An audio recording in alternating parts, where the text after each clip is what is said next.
আমরা হলাম গোলাম, আমরা সবাই রহমানের গোলাম।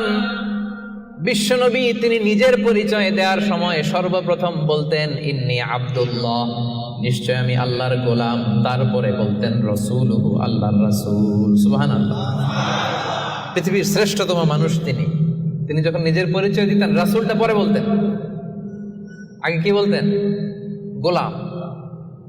সব নবীরা, সব রাসূল নিজের পরিচয় দেওয়ার ক্ষেত্রে রাসূলটা পরে বলতেন, আগে কি বলতেন? আমি গোলাম।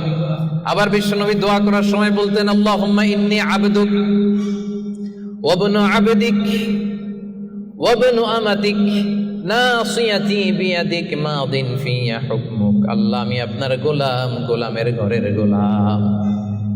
দোয়া করতেন আল্লাহ আমি আপনার গোলাম, গোলামের ঘরের গোলাম, মানে আমার বাবা আব্দুল্লাহ আপনার গোলাম, বান্দির ঘরের গোলাম আমার মা আমিনা সেও আপনার গোলাম, আমরা সবাই আপনার গোলাম, ঠিক কিনা?